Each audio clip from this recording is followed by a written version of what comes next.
प्यारी बच्चों, आज हम हाई स्कूल गणित में प्री बोर्ड परीक्षा 2026 के प्रश्न पत्र संकेतांक 822 BA के खंड बा के प्रश्नों को हल करेंगे। इससे पूर्व हम खंड आ ऑब्जेक्टिव प्रश्नों को हल कर चुके हैं। आज हम खंड बा वर्णनात्मक प्रश्नों को हल करेंगे। तो यदि चैनल पर आप नए हैं तो ऐसे ही महत्वपूर्ण प्रश्नों को देखने के लिए चैनल को सब्सक्राइब कीजिए, वीडियो को लाइक कीजिए और मित्रों तक शेयर करना ना भूलिए। तो अब हम देखते हैं प्रश्न 21 का। देखिए, आप देख रहे हैं खंड बा वर्णात्मक प्रश्न 21 में क्या सभी खंड कीजिए, जिसमें का नंबर है सिद्ध कीजिए कि अंडर रूट 5 एक अपरिमेय संख्या है। तो सबसे पहले हम इस प्रश्न को सिद्ध करते हैं। प्रश्न 21 का देखिए, इसमें मान लेंगे, माना अंडर रूट 5 एक परिमेय संख्या है। माना अंडर रूट 5 एक परिमेय संख्या है।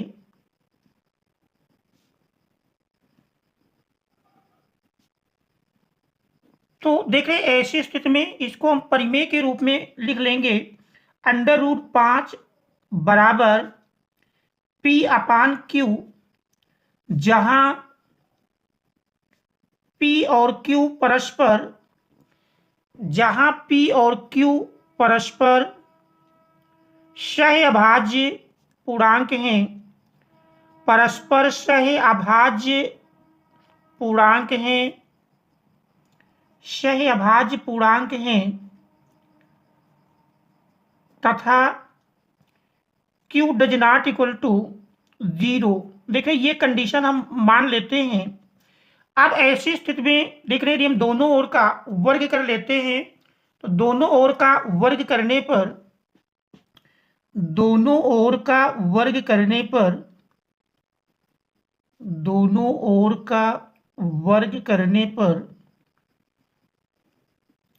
देख रहे हैं, दोनों ओर का वर्ग करेंगे तो अंडर रूट 5 का स्क्वायर देख रहे हैं 5 मिल जाएगा, बराबर पी स्क्वायर बटे क्यू स्क्वायर।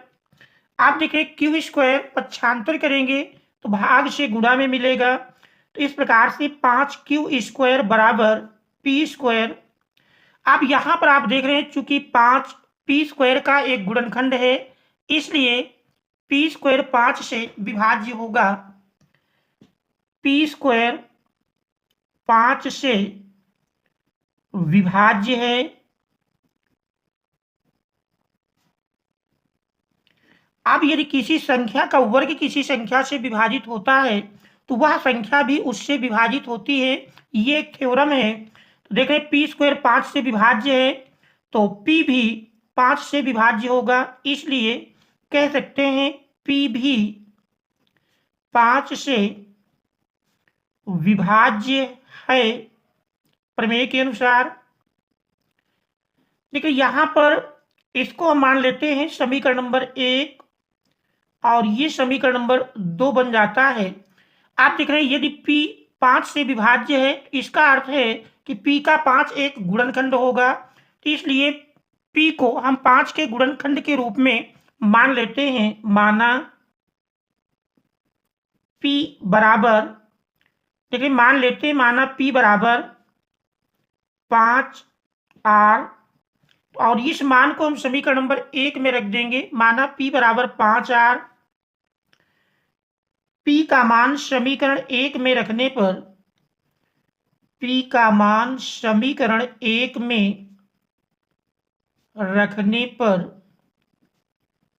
देख रहे हैं कि P का मान हम समीकरण 1 में रखते हैं तो P के स्थान पर हम 5R लिखेंगे। तो देख रहे हैं दिया है 5Q स्क्वायर बराबर P के स्थान पर 5R रखेंगे तो देख रहे हैं 5R का होल स्क्वायर बन जाएगा। सरल करेंगे तो 5Q स्क्वायर बराबर, देखिए 5 का स्क्वायर 25, R स्क्वायर, देखिए 5 से 25 काटेंगे, 5 पचा 25। तो इस प्रकार से आपने देखा Q स्क्वायर बराबर मिल जाता है 5R स्क्वायर।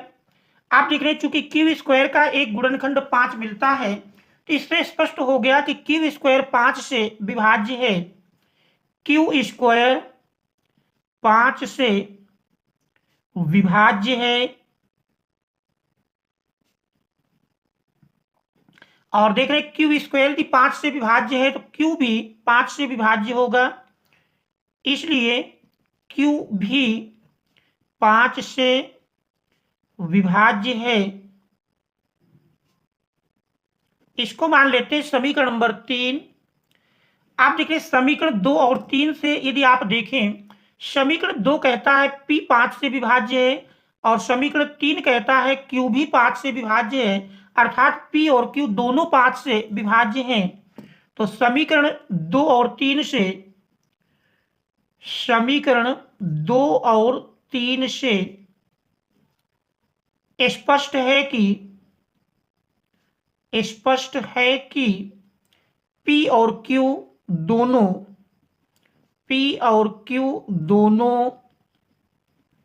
5 से विभाज्य हैं। देख रहे हैं, यदि दोनों 5 से विभाज्य हैं, इसका अर्थ हुआ कि P और Q दोनों में 5 उभयनिष्ठ गुणनखंड होगा, जबकि हम ऊपर मान चुके हैं कि P और Q परस्पर सह अभाज्य हैं। इसलिए आप कह सकते हैं कि जो हमने कल्पना की थी वो हमारी कल्पना असत्य है। तो देखिए समीकरण 2 और 3 से स्पष्ट है कि P और Q दोनों 5 से विभाज्य हैं, अतः हमारी कल्पना असत्य है। अतः हमारी कल्पना असत्य है।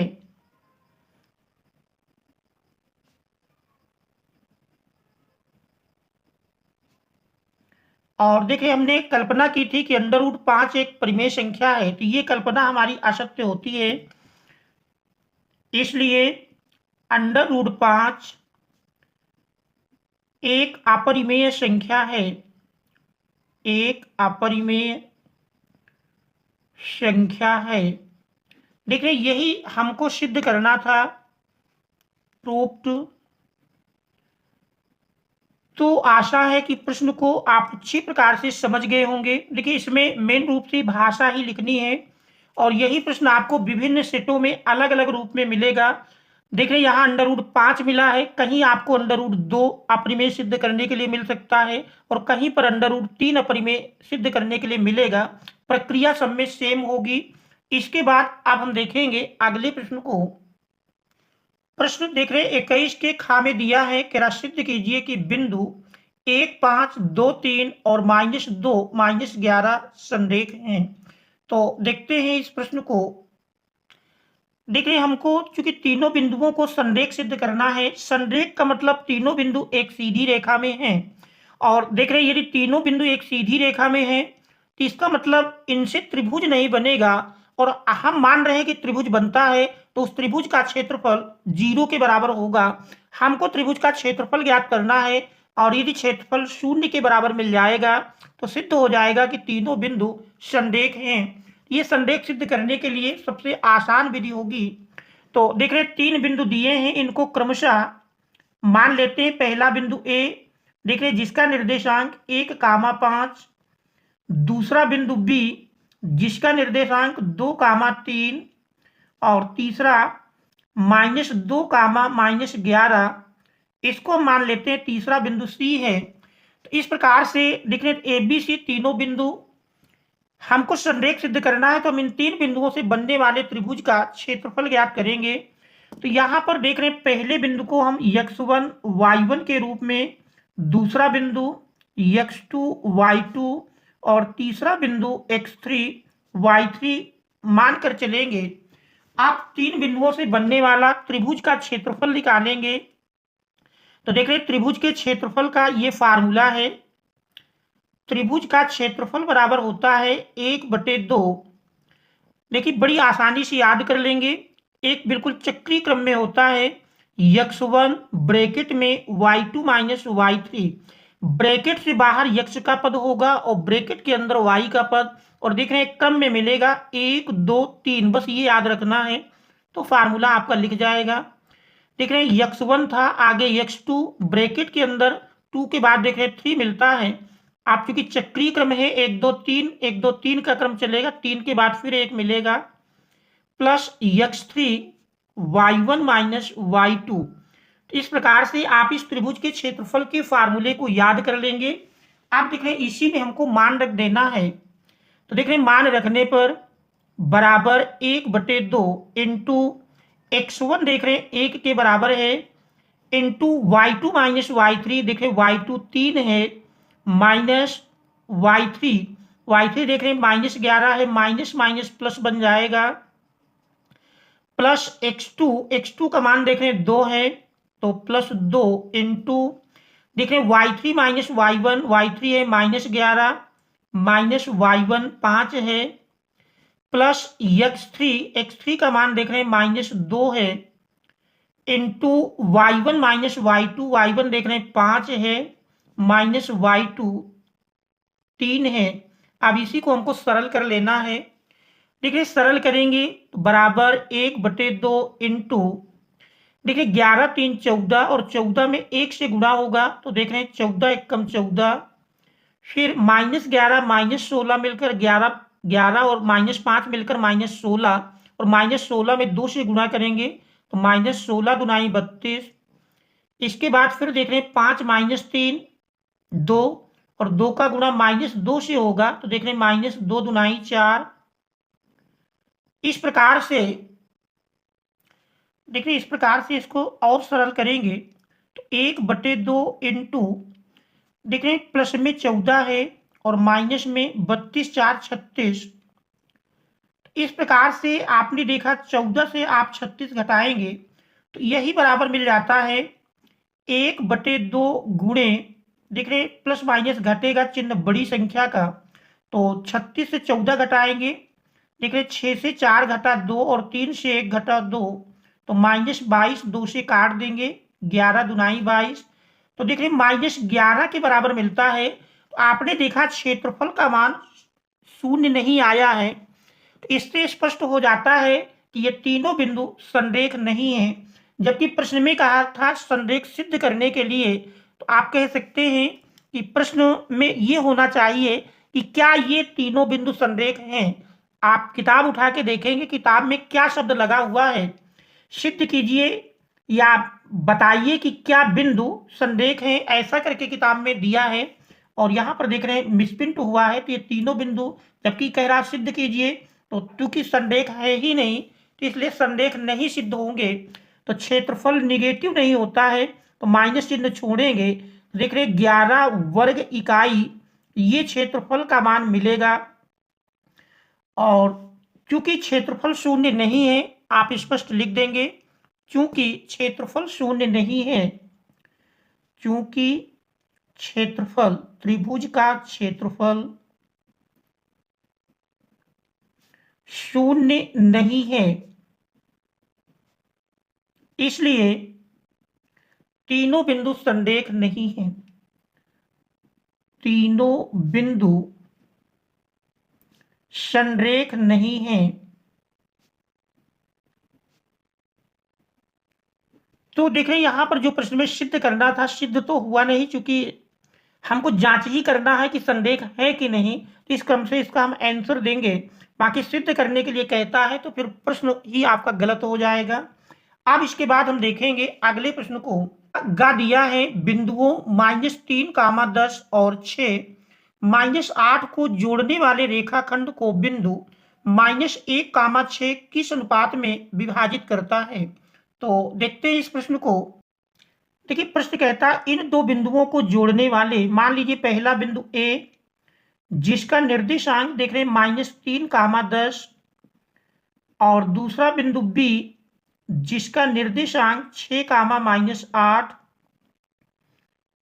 इन दो बिंदुओं को जोड़ने वाले रेखाखंड देख रहे हैं इन दो बिंदुओं को जोड़ने वाले रेखाखंड को क्या बिंदु -1, 6 मान लीजिए बिंदु P जिसका निर्देशांक -1, 6 है। इन दोनों बिंदुओं को मान लेते हैं m1 और m2 के अनुपात में अंतः विभाजित करता है। हमको यही अनुपात ज्ञात करना है। तो देखें तो पहला बिंदु देख रहे हैं x1 y1 होगा, दूसरा बिंदु x2 y2 और बिंदु P ये हमारा x, y कहलाएगा। तो ऐसी स्थिति में देख रहे हैं चूंकि हमको अनुपात ज्ञात करना है तो चाहे आप भुज का सूत्र लगा दें चाहे कोटि का, दोनों में से मान मिल जाएगा।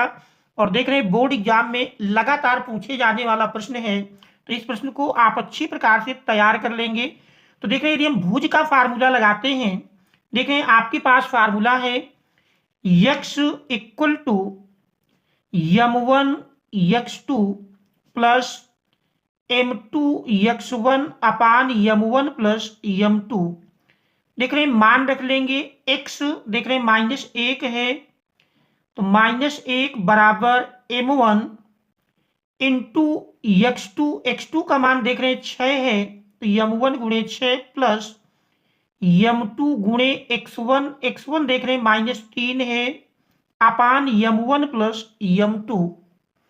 देखिए अपान m1 प्लस m2। अब इसको हम सरल कर लेते हैं। देखिए m1 प्लस m2 पक्षांतर करेंगे -1 के साथ गुणा में आएगा, तो देख रहे हैं दोनों -1 से गुणा करेंगे तो ये दोनों निगेटिव हो जाएंगे, -m1 -m2 बराबर देख रहे हैं 6m1 और प्लस माइनस का गुणा -3m2। तो इस प्रकार से देख रहे हैं अब हम m1 के पद को एक तरफ कर लेंगे और m2 के पद को दूसरी तरफ ले जाएंगे, तो देख रहे हैं -m1 और 6m1 पक्षांतर करेंगे तो -6m1 बराबर ठीक है m2 को पक्षांतर करेंगे, माइनस में है तो प्लस में जाएगा m2 और -3m2। अब हम सरल कर लेते हैं। देखिए -m1 में -6m1 माइनस माइनस जुड़ जाएंगे, तो देख रहे हैं माइनस में 7m1, जबकि राइट हैंड साइड में देख रहे हैं प्लस माइनस घटेगा चिन्ह बड़ी संख्या का, 3 से 1 घटाएंगे 2m2। देख रहे हैं माइनस माइनस दोनों ओर से कैंसिल हो जाएगा, तो देख रहे हैं लेफ्ट हैंड साइड में ये हमारा m1 लिखा है, तो m1 और देख रहे हैं m2 को पक्षांतर करेंगे तो गुणा से भाग में मिलेगा बराबर 2, और देख रहे हैं 7 पक्षांतर करेंगे भाग में मिलेगा।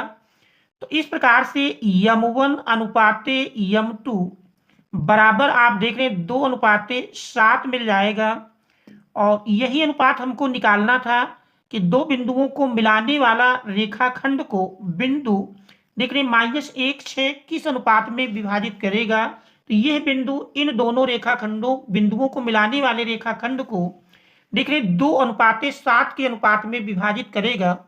तो ये हमारा इस प्रश्न का आंसर होगा। तो जैसा कि हमने पीछे भी बताया, बोर्ड एग्जाम की दृष्टि से मोस्ट इंपॉर्टेंट क्वेश्चन है, ये लगातार यूपी बोर्ड में पूछा जा रहा है। अब इसके बाद हम देखेंगे अगले प्रश्न को। देखिए इसके बाद 21 का घ नंबर दिया है, क्या सिद्ध कीजिए sec a into 1 minus sine A into sec a plus tan a equal to 1 सिद्ध करके लाना है। तो देखते हैं इस प्रश्न 21 के घ को। तो देख रहे सिद्ध करने में सबसे पहले हम प्रश्न की लेफ्ट हैंड साइड को ले लेते हैं। लेफ्ट हैंड साइड में दिया हुआ है, देखिए इसकी लेफ्ट हैंड साइड है sec a into 1 minus sine A into sec a plus tan a, sec a plus tan a, और देख रहे हैं हमको 1 के बराबर सिद्ध करके लाना है। अब इसको हम सरल करेंगे, तो देख रहे हैं sec a into 1 minus sine A into देख रहे हैं sec tan को यदि हम साइन काश में बदलें, sec a को लिखेंगे 1 अपान काश a प्लस tan a जानते हैं साइन a अपान काश a होता है। इस प्रकार से आप देख रहे हैं इस ब्रैकेट के अंदर जो पद प्राप्त होता है, यदि इसका हम लाशा लेकर के सरल करें तो देख रहे हैं sec a into 1 minus sine a into देख रहे हैं दोनों का हर समान है, लाशा लेंगे कॉस a और अंश देख रहे हैं 1 प्लस साइन a। इस प्रकार से आपने देखा 1 minus sine A into 1 plus sine ए वर्गांतर का फार्मूला बन जाता है। तो वर्गांतर बनाएंगे और sec a को देख रहे हैं लिख सकते हैं 1 बटे cos a into 1 minus sine a 1 plus sine a देख रहे हैं एक ब्रैकेट माइनस में एक ब्रैकेट प्लस में, तो ये हमारा वर्गांतर का फार्मूला बनेगा, अर्थात 1 का स्क्वायर 1 माइनस साइन स्क्वायर ए अपान देख रहे हैं काश ए। तो यहाँ पर सर्वसमीका बीजगणित की लगाई गई है a प्लस बी और इंटू ए माइनस बी बराबर होता है पहले का स्क्वायर माइनस दूसरे का स्क्वायर। तो देखिए इस सर्वसमीका का प्रयोग किया गया। अब इसको हम सरल करते हैं। आपने त्रिकोणमिति की एक सर्वसमीका पढ़ी है, साइन स्क्वायर ए प्लस कास स्क्वायर ए बराबर 1।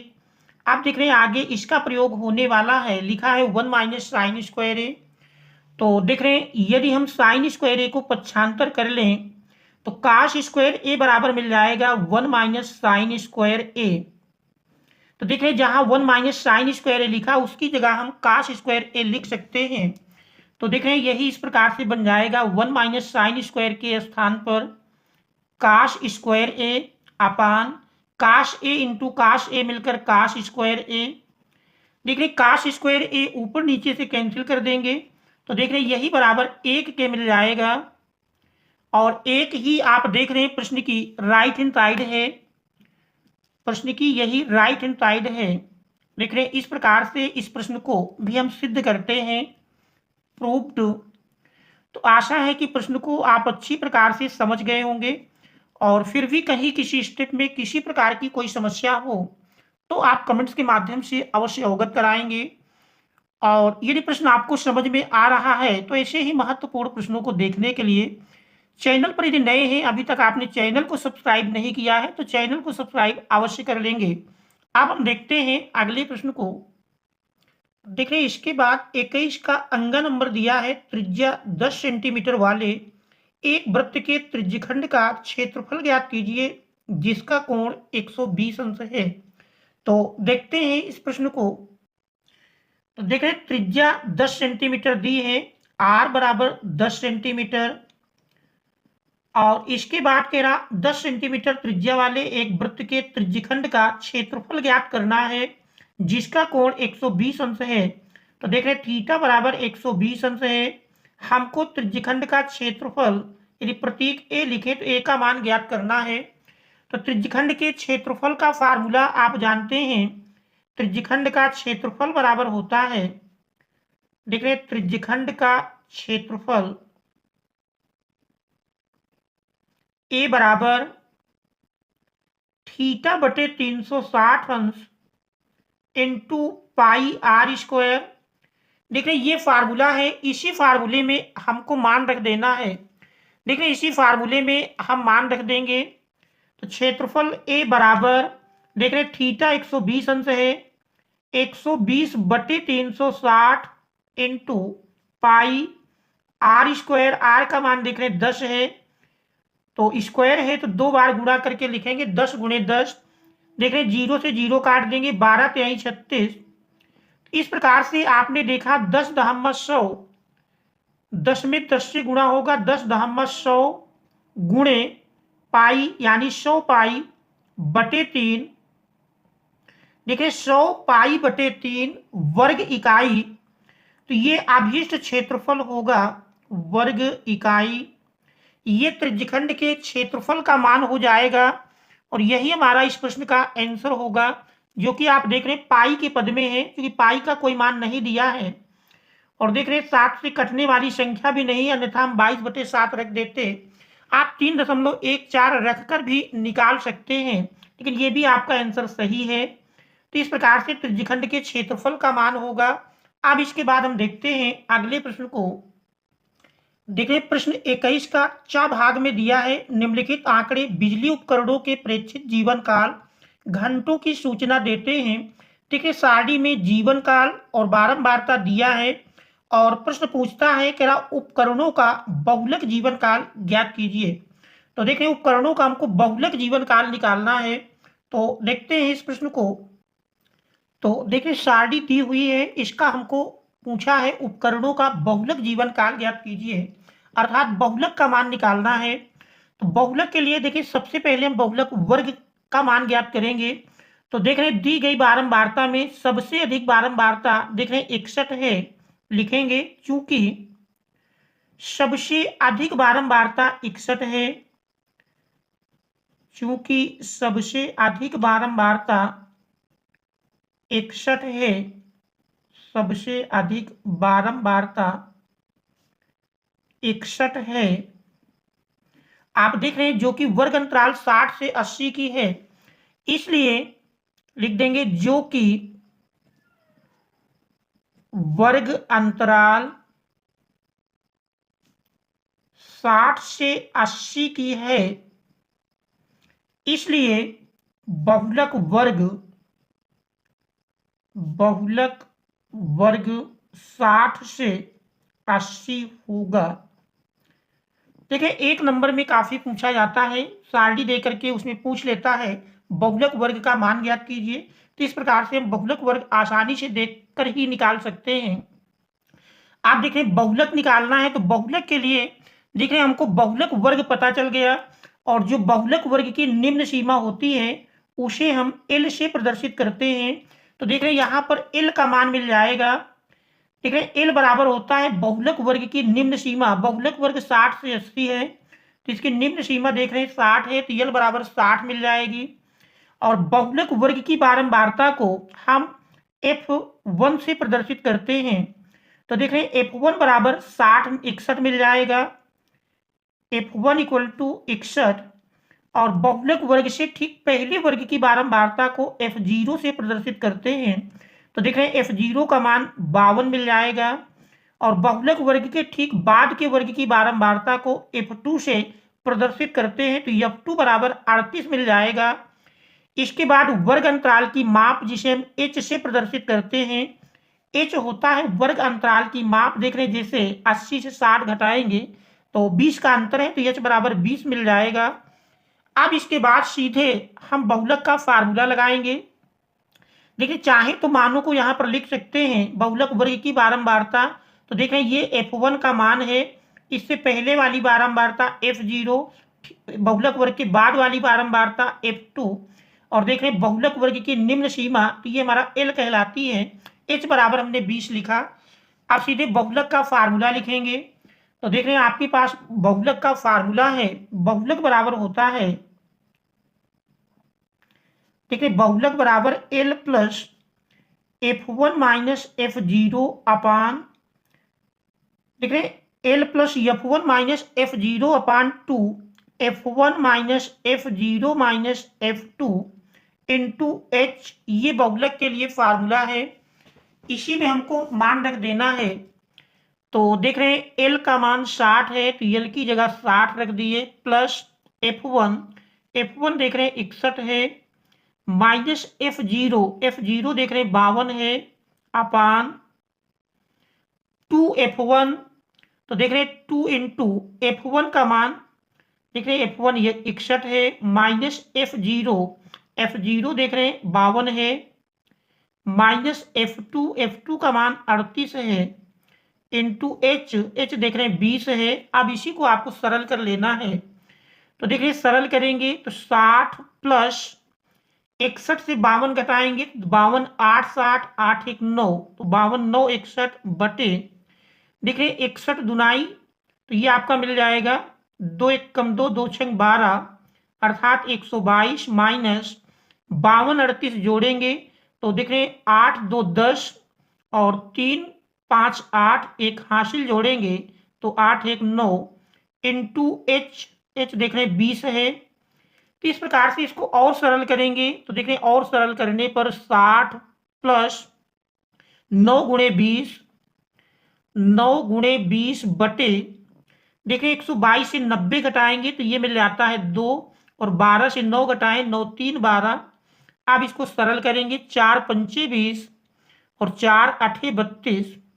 तो इस प्रकार से आपने देखा यही मान मिल जाता है बराबर 60 प्लस, देखिए 9 पचे 45 बटे 8, 8 का भाग आप 45 में देंगे तो देख रहे 60 प्लस 8 45 दशमलव 5 शेष बचा, 0 50 हो गया, 8 छंग 48। आप देख रहे हैं 48 2 50 फिर 20 होगा तो 8 दुनाई 16 4 20 8 पंचे 40, और 60 में 5.625 जोड़ेंगे तो 60 5 65 65.625। तो देख रहे हैं ये बहुलक का मान होगा। यही हमारे इस प्रश्न का आंसर हो जाएगा। आप कह सकते हैं बहुलक बराबर, देख रहे हैं बहुलक बराबर 65.625। तो ये हमारा इस प्रश्न का आंसर होगा। इसके बाद अब हम देखेंगे अगले प्रश्न को। देख रहे हैं हमारा अगला प्रश्न दिया है, देख रहे हैं प्रश्न 22 में दिया है किन्हीं 5 खंडों को कीजिए। देखिए प्रश्न 21 में सभी 6 खंड करने होते हैं, 22 में कोई 5 करना है, जिसमें 22 के काम में कह रहा द्विघात बहुपद x square minus 2x minus 8 के शून्य ज्ञात कीजिए और शून्यकों तथा गुणांकों के बीच संबंध की सत्यता की जांच कीजिए। तो देखते हैं इस 22 के का को। तो देख रहे हैं द्विघात बहुपद, सबसे पहले हम लिख लेंगे x square minus 2x minus 8। आप देख रहे हैं यदि इसके हम गुणनखंड करें 8 के ऐसे खंड की घटाने पर 2 प्राप्त हो, तो देख रहे हैं 4 दुनाई 8 और 4 से 2 घटाएंगे तो 2 के बराबर मिलेगा। तो इस प्रकार से इसको हम लिख सकते हैं। देख रहे हैं एक्स स्क्वायर माइनस 2x को लिखेंगे माइनस 4x प्लस 2x और फिर देख रहे हैं माइनस 8। देखिए माइनस प्लस घटेगा, चिन्ह बड़ी संख्या का सरल करेंगे तो ऊपर वाले के ही बराबर मिल जाएगा। अब इसके बाद देखिए दो दो पद का यदि हम समूह बना के कॉमन कर लें, पहले समूह से x कॉमन मिलेगा तो x माइनस 4 और दूसरे से देख रहे 2 कॉमन कर लेंगे तो x माइनस 4। आप देख रहे हैं x माइनस 4 फिर दोनों से कॉमन मिल जाएगा और शेष बचा x प्लस 2। आप देख रहे हैं शून्य के लिए दोनों को क्रमशः एक एक बार 0 के बराबर कर देंगे तो जो x का मान मिलेगा वही द्विघात बहुपद के शून्य होंगे। तो एक लाइन आप लिख लेंगे शून्य के लिए, देखिए शून्य के लिए x माइनस 4 बराबर 0। देख रहे हैं यदि x माइनस 4 बराबर 0 तो देख रहे हैं x बराबर 4 मिल जाएगा और दूसरा गुणनखंड यदि x प्लस 2 बराबर 0 तो देख रहे हैं x बराबर माइनस 2। इस प्रकार से देख रहे हैं शून्य प्राप्त हो जाते हैं। आता है शून्य बराबर, देख रहे हैं आता है शून्य बराबर, पहला शून्य देख रहे हैं 4 और दूसरा शून्य माइनस 2। तो ये द्विघात बहुपद के शून्यक हैं। अब हमको शून्यकों और गुणांकों के बीच संबंध की सत्यता की जांच करना है। तो इसके लिए पहले हम शून्यकों का योगफल निकाल लेते हैं। देख रहे हैं शून्यकों का योगफल, दोनों शून्यकों को जोड़ेंगे तो देख रहे हैं यही बराबर मिल जाएगा 4 माइनस 2 और 4 माइनस 2 बराबर देख रहे हैं 2। और इसमें आप देख रहे हैं बटे में कुछ नहीं है तो बटे में हम 1 लिख सकते हैं। और देख रहे हैं जैसा कि आप जानते हैं शून्यकों का योगफल बराबर मिलता है माइनस x का गुणांक। तो पहले हम माइनस कर लेते हैं और बराबर करने के लिए आप देख रहे हैं अंश को भी माइनस करना होगा तो माइनस 2 और बटे कुछ नहीं तो बटे 1 कर लेंगे। और माइनस 2 अगर आप समीकरण में देखें तो देख रहे हैं x का गुणांक है, इसी को आप लिख सकते हैं माइनस 2 के स्थान पर x का गुणांक अपान 1। देख रहे हैं यहां पर एक्स स्क्वायर का गुणांक होगा तो एक्स स्क्वायर का गुणांक। तो देख रहे हैं योगफल और गुणांकों के बीच संबंध के सत्यता की जांच हो जाती है। अब हम शून्यकों का गुणनफल, देख रहे हैं शून्यकों का गुणनफल,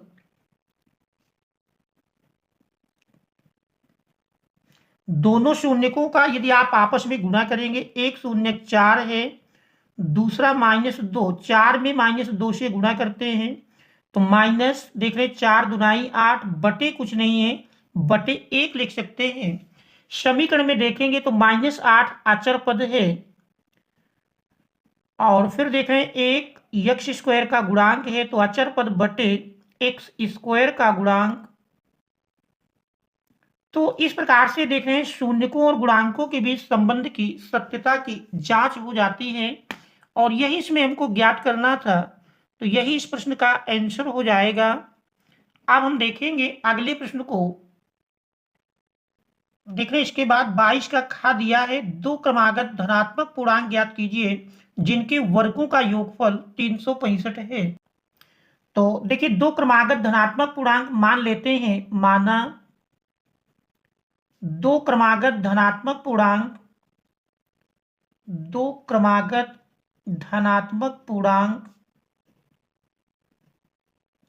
देख रहे हैं अगर क्रमागत धनात्मक पूर्णांक कहता है तो फिर एक का अंतर होगा, पहला यक्स दूसरा यक्स प्लस वन, और यहां पर दो क्रमागत सम या विषम लगा देता तो फिर हम दो के अंतर से मानते, ये ध्यान देना है।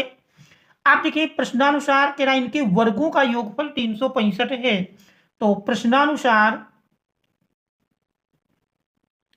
देखिए प्रश्नानुसार वर्गों का योगफल पहले का स्क्वायर प्लस दूसरे का स्क्वायर, और देख रहे हैं यही बराबर 365 है।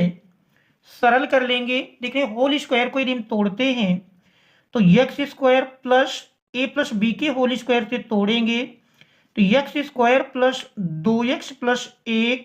आप देख रहे हैं 365 को हम पक्षांतर कर लेंगे तो माइनस में आ जाएगा बराबर 0।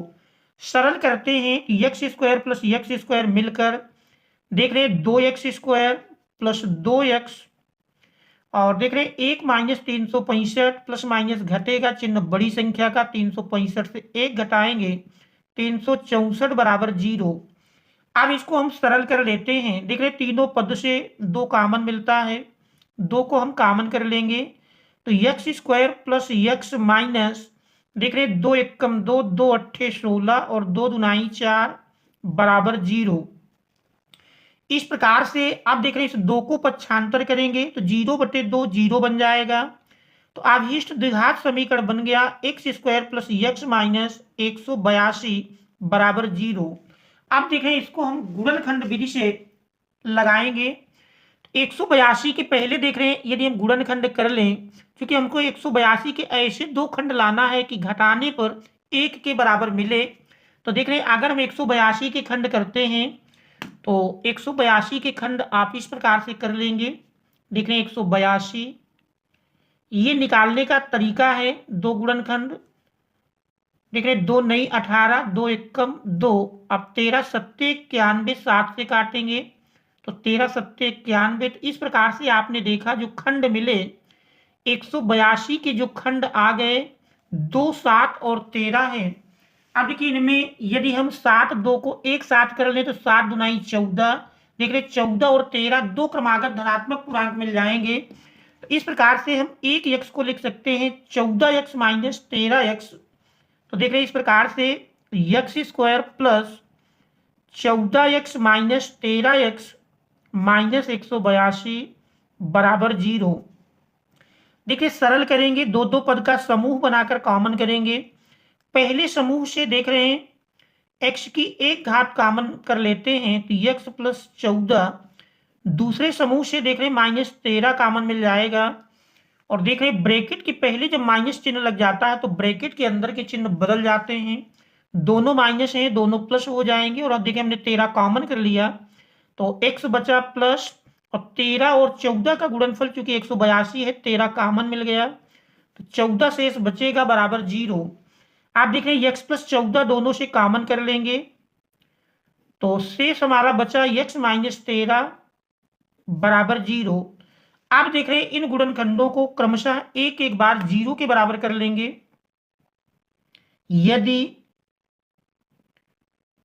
x प्लस 14 बराबर 0 तो देख रहे हैं x बराबर माइनस 14, क्योंकि प्रश्न में स्पष्ट कहा है धनात्मक पूर्णांक और देख रहे हैं मान निगेटिव मिलता है, इसलिए यह मान अग्राह्य होगा। अग्राह्य है क्यों? क्योंकि ऋणात्मक है, प्रश्न ने कहा धनात्मक पूर्णांक। आप देख रहे हैं दूसरे गुणनखंड को 0 के बराबर लेंगे। यदि x माइनस 13 बराबर 0 तो देख रहे हैं x बराबर 13 मिल जाएगा। तो इस प्रकार से दो क्रमागत धनात्मक पूर्णांक देख रहे हैं x और x प्लस 1 माने गए थे, अतः दो क्रमागत धनात्मक पूर्णांक, क्रमागत धनात्मक पूर्णांक देखिए पहला 13 और दूसरा 13 प्लस 1 14, तो ये दो क्रमागत धनात्मक पूर्णांक होंगे और यही हमारा इस प्रश्न का आंसर हो जाएगा।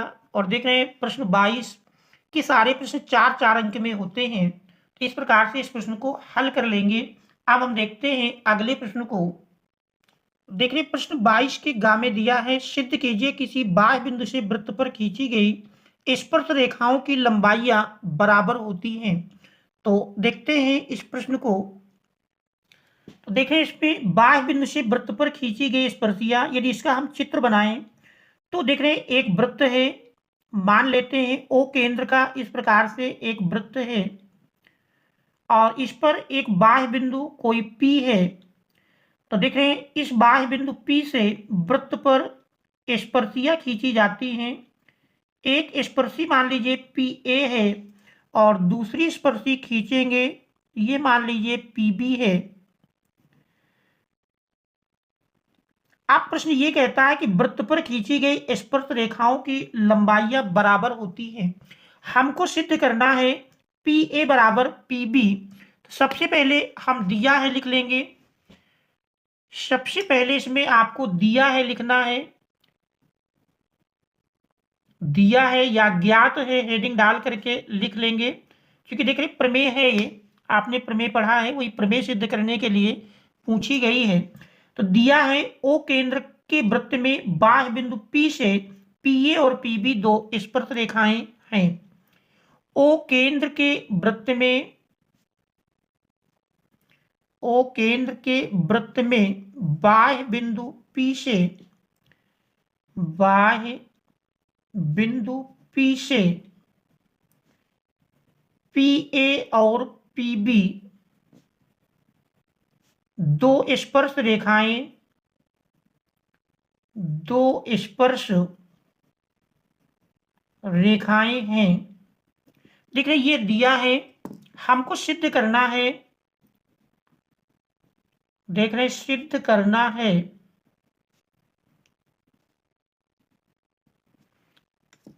कहता स्पर्श रेखाओं की लंबाइयां बराबर होती हैं, अर्थात पी ए बराबर पी बी, ये हमको सिद्ध करना है। और देख रहे हैं इसके लिए हमको रचना करनी होगी, रचना कर लेते हैं। देख रहे रचना में सबसे पहला कार्य है पी ओ को मिलाएंगे और इसके पश्चात ओ ए और ओ बी, तो ये हमारा रचना में मिल जाएगा ओ पी, ओ ए और ओ बी को मिलाया। देखिए इतना ये वर्ग हमारा रचना के अंतर्गत लिखा जाएगा। अब इसके बाद हम उत्पत्ति देख लेते हैं। देख रहे हैं अब हम उत्पत्ति लिखेंगे। उत्पत्ति के लिए देख रहे हैं जानते हैं या तो रचना या तो फिर दी हुई कंडीशन का प्रयोग किया जाता है। तो यहाँ पर देख रहे हैं दो त्रिभुज बनते हैं, एक आपका त्रिभुज ओ ए पी, दूसरा ओ बी पी। इन्हीं त्रिभुजों को हम लेकर चलेंगे। और एक कंडीशन आप जानते हैं, वृत्त पर खींची गई स्पर्श रेखा के स्पर्श बिंदु से खींची गई त्रिज्या स्पर्श रेखा पर लंब होती है। तो देख रहे हैं उस कंडीशन में ये कोण हमारा समकोण मिल जाएगा। इसी प्रकार कोण बी भी समकोण होगा। तो अब हम इन दोनों त्रिभुजों को ले लेंगे। त्रिभुज ओ ए पी, त्रिभुज ओ ए पी और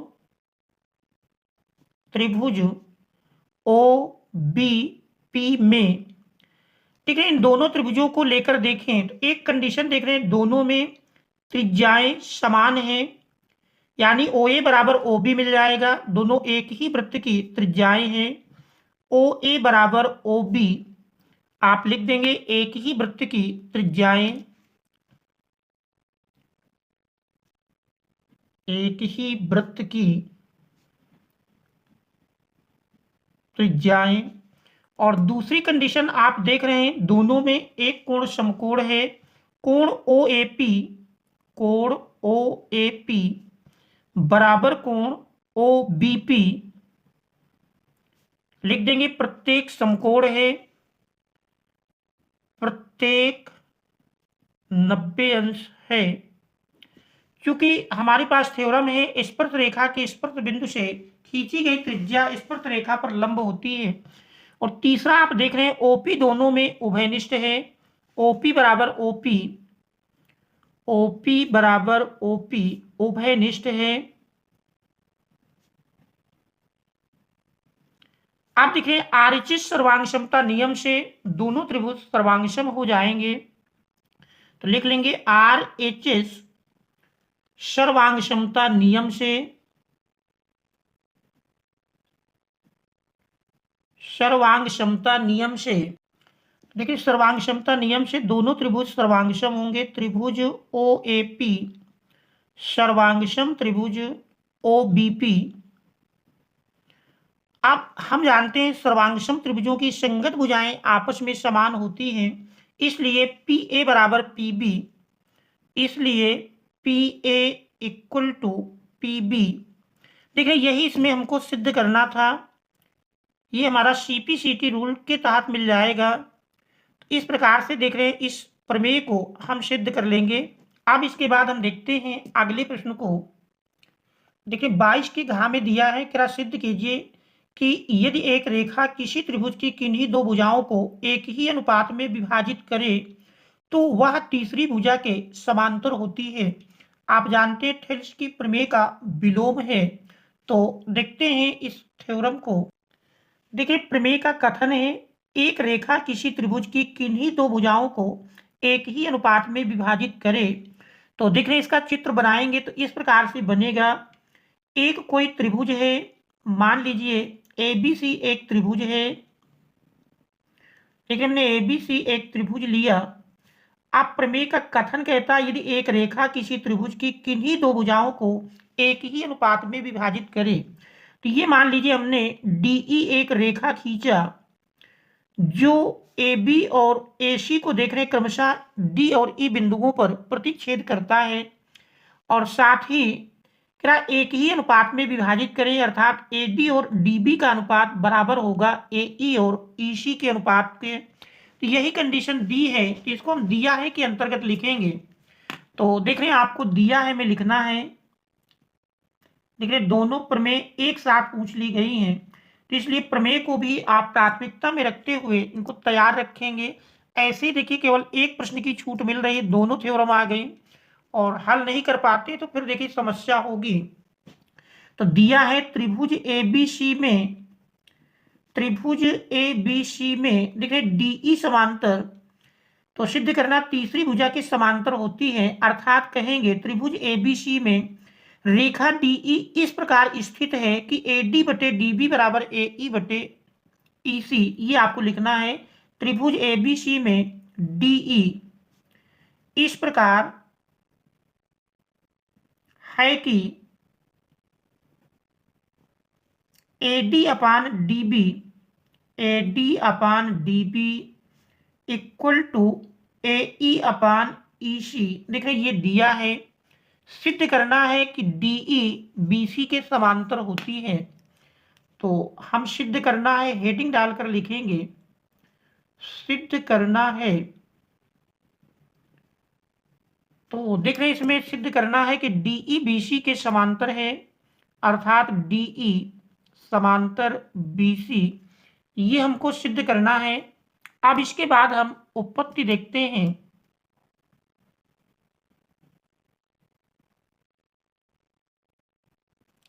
देखिए उत्पत्ति में हम इसके विलोम मानकर चलेंगे। हमको डीई बीसी के समांतर सिद्ध करना है और हम ये मानकर चलते हैं कि डीई बीसी के समांतर नहीं है।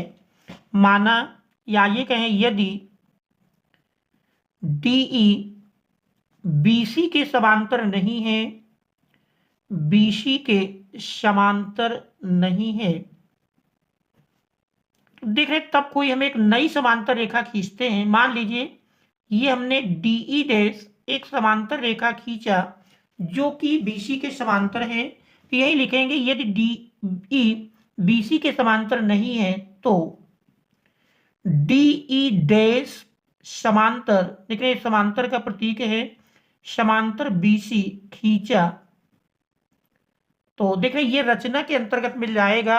अब यदि हम इसकी उत्पत्ति लिखें तो देख रहे हाँ उत्पत्ति ही चल रही है, तो देख रहे हैं उत्पत्ति में सबसे पहले तो कंडीशन दी है, दी हुई कंडीशन का हम प्रयोग करेंगे। देख रहे हैं चूंकि AD upon DB, AD upon DB equal to AE upon EC, ये हमारा दिया हुआ है, इक्वेशन नंबर 1 बन जाएगा, दिया है। दूसरा, अब इसमें यदि आप थेल्स की प्रमेय को लगाते हैं, थेल्स की प्रमेय कहती है कि यदि किसी त्रिभुज में कोई रेखा किसी त्रिभुज की किसी भुजा के समांतर खींची जाती है तो वह त्रिभुज की शेष दो भुजाओं को एक ही अनुपात में विभाजित करती है। तो उस थेल्स की प्रमेय के अनुसार मिल जाएगा AD बटे DB बराबर AE dash upon E dash C। ये हमारा समीकरण नंबर 2 बनता है और ये थेल्स की प्रमेय से मिल जाएगा, थेल्स की प्रमेय से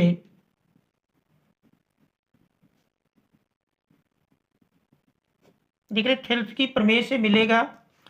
अब दोनों समीकरणों में यदि हम तुलना कर लें, देख रहे समीकरण 1 और 2 से, समीकरण 1 और 2 से देखिए दोनों की लेफ्ट हैंड साइड समान है, इसलिए राइट हैंड साइड को भी हम समान कर लेंगे। तब देख रहे हैं यही मिल जाएगा AE upon EC equal to AE dash upon E dash C। आप देख रहे हैं दोनों ओर यदि एक जोड़ लें तो दोनों ओर एक जोड़ने पर देख रहे हैं दोनों ओर एक जोड़ने पर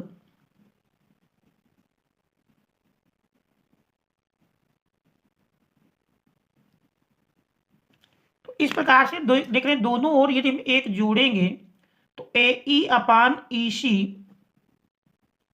plus 1 equal to AE dash upon E dash C plus 1।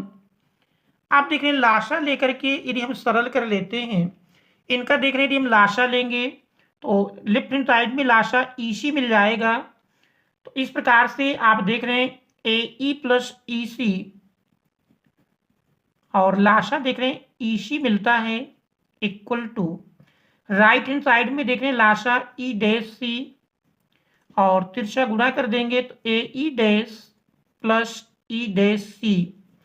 अब अंश में देखें AE प्लस EC, चित्र में देखेंगे AE में आप EC जोड़ेंगे तो AC बन जाएगा, तो AC बटे EC बराबर, और देख रहे हैं राइट हैंड साइड में AE dash plus E dash C, AE dash में E डैश C जोड़ेंगे तो देखें ये भी AC के बराबर मिल जाता है, तो AC अपान E डैश C। देख रहे हैं दोनों का अंश समान है इसलिए हर भी समान होगा, तो EC बराबर मिल जाएगा, अतः EC equal to E dash C।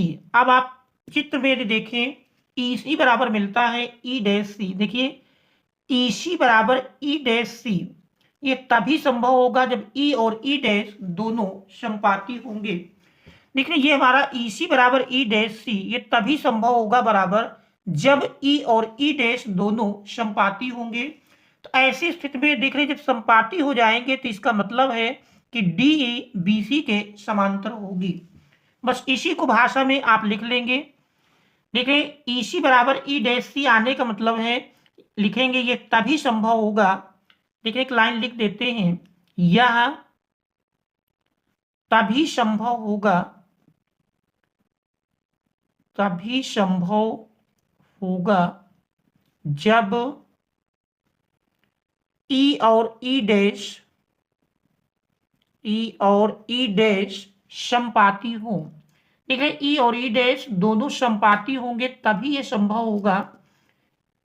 देखिए यहां पर लिख देते हैं समपाती हो, और समपाती हो जाएंगे तब DE समांतर हो जाएगी BC के।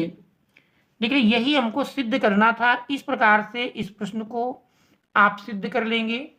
अब हम देखते हैं अगले प्रश्न को। देख रहे प्रश्न 22 के अंगा में दिया है, क्या निम्नलिखित सारणी में किसी कक्षा के विद्यार्थियों के गणित में प्राप्तांक दिए गए हैं, उनके प्राप्तांकों का माध्य ज्ञात कीजिए।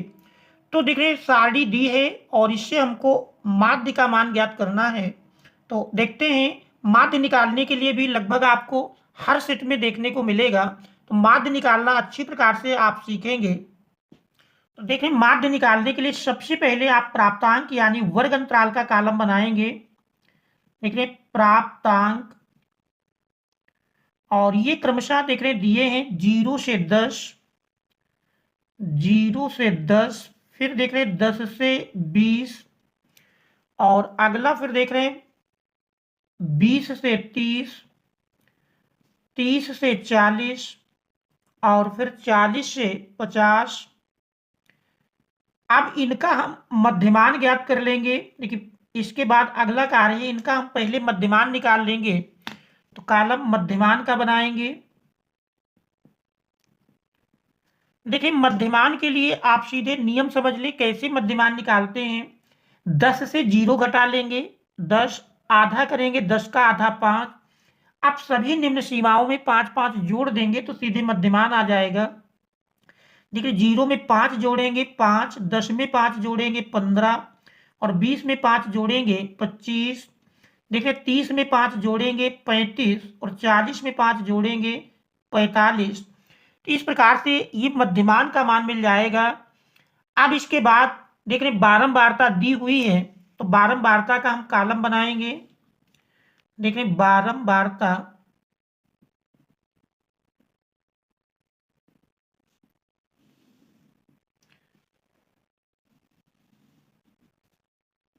मध्यमान को यक्ष से, बारंबारता को एफ से प्रदर्शित करते हैं, और फिर एफ गुणे यक्ष का एक कॉलम और बनाएंगे इस प्रकार से। तो देखिए सबसे पहले सारणी में बारंबारता दी है उसको हम लिख लेते हैं 2, 10, 8, 4, 6। देख रहे बारंबारता यफ मध्यमान यक्ष, इनके गुणनफल का कॉलम बनाएंगे। 5 दुनाई 10। देखिए 15 में 10 से गुणा होगा, 15 दहम 150। 25 में 8 से गुणा करेंगे, 25 अट्ठे 200, और 35 में 4 से गुणा करेंगे तो देख रहे 35 दुनाई 70, और 70 दुनाई 140, और 45 में 6 से गुणा किए, 6 पंचे 30, 6 चौको 24, और 3 हासिल जोड़ देंगे तो 24 3 27। अब इसके बाद इसमें देख रहे हैं हमको दो कॉलम का योग निकालना है, एक बारंबारता का, दूसरा एफिक्स का। तो देख रहे हैं हम दो कॉलम में योग निकालेंगे। पहला योग तो आपको बारंबारता का निकालना सिग्मा एफ। तो ये योग के लिए आप पंक्ति और बना देंगे इस प्रकार से। तो देख रहे बारंबारता को यदि जोड़ें 2, 8, 10, 10 4 14, 14 6 20, हासिल 2 मिले, 2 1 3। तो देखें सिग्मा एफ 30 मिल जाएगा। अब हम एफ एक्स के गुणनफल का योग ज्ञात करेंगे। तो देख रहे हैं 0, 1, 5, 6, तो 6 4 10, 10 7 17, हासिल 1 मिला, 1 1 2, 2 4, 1 5, 5 2 7। इस प्रकार से आपने देखा सिग्मा एफिक्स का मान, ये हमारा सिग्मा एफिक्स कहलाता है। ये योग 770 के बराबर मिला। आप देख रहे हैं इसके बाद हम समांतर माध्य का फार्मूला लगा देंगे। समांतर माध्य एक्स बार बराबर जानते हैं सिग्मा एफ एक्स बटे सिग्मा एफ, ये फार्मूला है, इसी में मान रखना है। सिग्मा एफ एक्स देख रहे हैं 770 मिला, बटे सिग्मा एफ 30 है।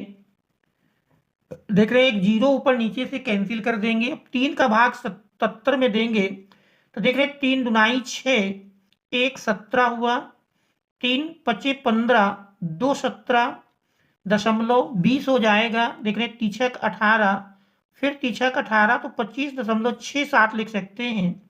तो ये समांतर माध्य का मान होगा और यही हमारे इस प्रश्न का आंसर हो जाएगा। देख रहे ये हमारा इस प्रश्न का आंसर होगा। तो आशा है कि माध्य निकालना आप अच्छी प्रकार से समझ गए होंगे।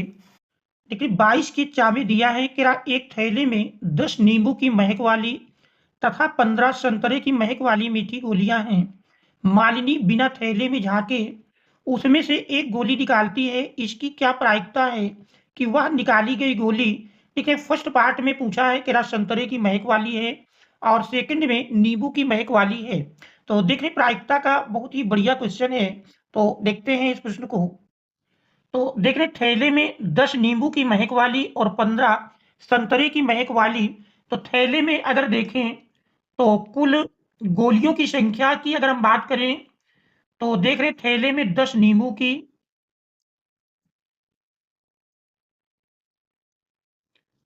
आप प्लस 15 संतरे की, कुल देखें तो 15 प्लस 10 25 महक वाली कुल गोलियां हैं, 25 गोलियों की संख्या कुल दी हुई है। अब इसके बाद फर्स्ट पार्ट में पूछा है संतरे की महक वाली हो, यानी मालिनी बिना थैले में से। तो देख रहे हैं एक गेंद निकालने पर संतरे की महक वाली हो, एक गोली निकालने पर, एक गोली निकालने पर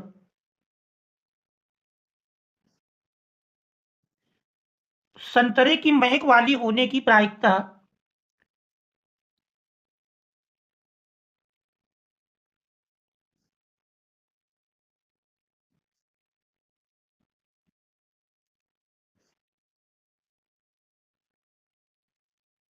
देखिए यहां पर यदि ध्यान दें कुल गोलियां 25 हैं, तो इन 25 में से ही कोई एक निकलेगी, तो कुल ढंगों की संख्या 25 आती है बटे, तो देखें अपान में क्योंकि 25 में से ही कोई एक निकलेगी तो कुल ढंगों की संख्या 25 है।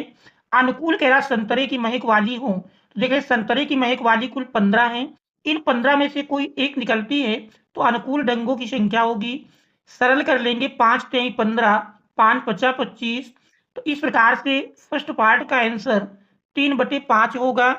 आप देख रहे हैं यदि हम सेकंड पार्ट को हल करें, सेकंड में कहता है कि नींबू की महक वाली हो, एक गोली निकालने पर वो नींबू की महक वाली हो, तो देख रहे हैं इसकी प्रायिकता मिल जाएगी निकालने पर, नींबू की महक वाली होने की प्रायिकता देख रहे हैं ये बराबर मिल जाएगी, कुल ढंगों की संख्या तो सेम रहेगी, उसमें कोई परिवर्तन नहीं होगा क्योंकि कुल देख रहे हैं गोलियां 25 ही हैं। अब अनुकूल कह रहा है नींबू की महक वाली हूं, जबकि नींबू की महक वाली आप देख रहे हैं कुल 10 हैं, तो अनुकूल ढंगों की संख्या 10 होगी। सरल कर लेंगे, 5 दुनाई 10, 5 पच्चा 25। तो देख रहे हैं इसमें अभीष्ट प्रायिकता आ जाएगी 2/5 के बराबर। तो ये हमारा सेकंड पार्ट का आंसर होगा। अब हम देखेंगे अगले प्रश्न को। देखिए प्रायिकता का काफी आसान प्रश्न था।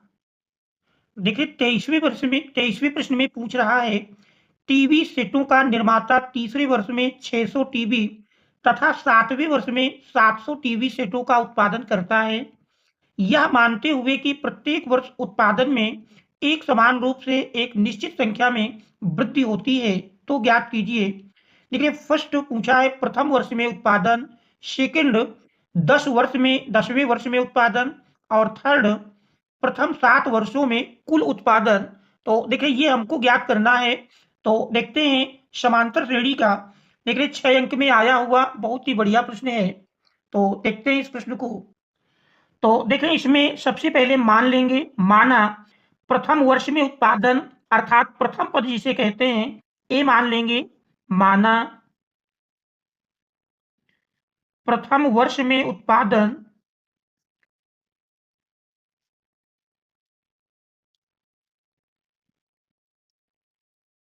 बराबर ए, और फिर सेकंड में पूछा है 10वें वर्ष में उत्पादन, और यहां पर देख रहे दिया है कि प्रत्येक वर्ष उत्पादन में एक समान रूप से निश्चित संख्या में वृद्धि होती है, तो इसमें हम सार्वांतर को मान लेते हैं, सार्व अंतर बराबर डी।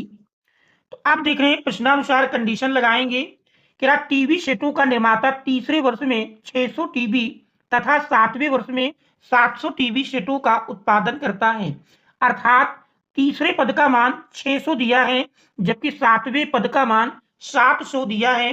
तो देखें 90 पद का फार्मूला आप जानते हैं, 90 पद के फार्मूले का प्रयोग करेंगे तो ए एन इक्वल टू जानते हैं ए प्लस n-1 इंटू डी। आप देख रहे हैं पहली शर्त के अनुसार तीसरे वर्ष में अर्थात A3 बराबर देख रहे हैं दिया है, A3 का मान 600। आप देखें A3 फार्मूले के अनुसार लिखेंगे तो यही मिल जाएगा A प्लस 3 - 1 अर्थात 2D, A plus 2D equal to 600। ये हमारा पहला समीकरण बन जाएगा। और इसके बाद देख रहे हैं इसमें सातवें वर्ष अर्थात सातवां पद, देखिए सातवें पद का मान दिया है 700 के बराबर। A7 इक्वल टू देखिए 700 है, जबकि A7 का मान लिखेंगे तो A प्लस 7 - 1 अर्थात 6 D बराबर 700। ये दूसरा समीकरण है। अब देखिए पहले और दूसरे को हल करके आपको A और D का मान ज्ञात कर लेना है। तो देख रहे हैं दोनों समीकरणों को यदि हम पास पास लिख लें, पहले समीकरण को भी यदि हम दूसरे के पास लिखते हैं, A प्लस 2D बराबर 600। देख रहे हैं पहला समीकरण है।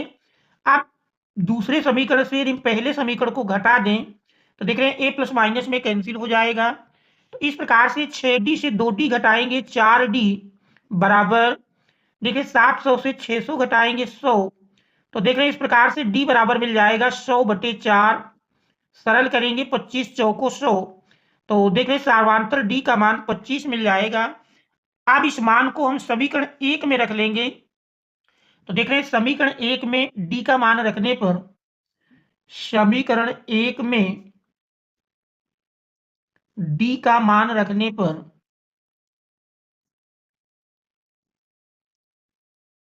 देखिए समीकरण 1 में हम D का मान रख देते हैं A प्लस 2 इंटू D का मान 25 आया है।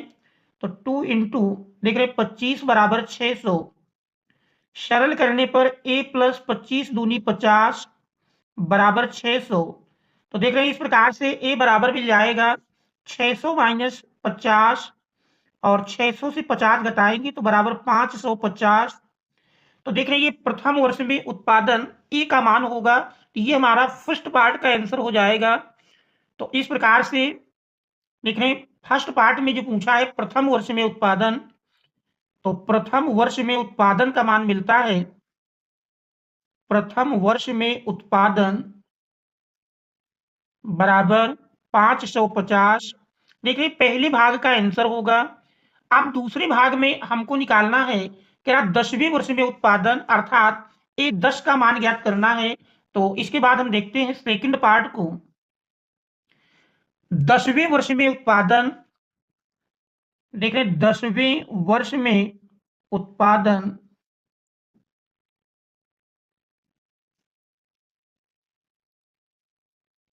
A10 बराबर मिलेगा A प्लस 9D। देख रहे मान रख लेंगे A 550 आया है प्लस 9 इंटू D का मान देख रहे 25 मिला है। इस प्रकार से 550 प्लस 25 नवैया 225 जोड़ेंगे तो जोड़ने पर देख रहे हैं 5 5 2 7 और 5 2 7, तो 775 ये 10वें वर्ष में उत्पादन का मान होगा। तो देखें ये सेकंड पार्ट का आंसर होगा। अब इसके बाद हम थर्ड पार्ट को यदि देखें तो देखें थर्ड पार्ट में पूछा गया है, थर्ड में पूछा है प्रथम 7 वर्षों में कुल उत्पादन, यानी पहले 7 वर्ष में कुल उत्पादन, प्रथम 7 वर्षों में कुल उत्पादन का मतलब है पहले 7 पदों का योग हमको ज्ञात करना है। तो देख रहे हैं यस 7, तो यस एन बराबर जानते हैं, यस एन का हम फार्मूला लगाएंगे। देख रहे हैं यस एन बराबर होता है n/2 into 2a plus n-1 into D. देखिए फार्मूले में मान रख देंगे, हमको निकालना है 7 वर्षों में कुल उत्पादन अर्थात S7 का मान ज्ञात करेंगे। S7 बराबर बनेगा देखिए 7/2 इंटू 2a, a का मान 550 आया है प्लस n-1 अर्थात 7 - 1 लिखेंगे 6 इंटू डी का मान देख रहे हैं मिला है 25 के बराबर। सरल कर लेंगे तो सरल करने पर आप पा रहे हैं देख रहे 7/2, दोनों से चाहे तो आप 2 कॉमन कर लें। ठीक है 2 कॉमन कर लेते हैं तो 550 प्लस ठीक है 2 तिहाई 6, 3 बचेगा और 3 का 25 में गुणा करेंगे 25 त्रिक 75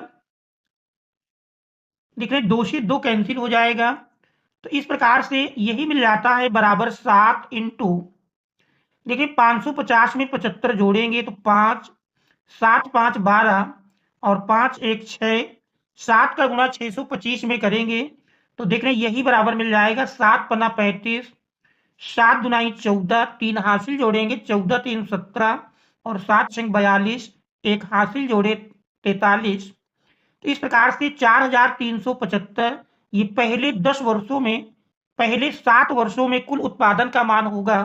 तो ये हमारा देख रहे थर्ड पार्ट का आंसर हो जाएगा। तो इस प्रकार से देख रहे 3 भागों में उत्तर पूछ रहा था और प्रश्न 6 अंक में आया है।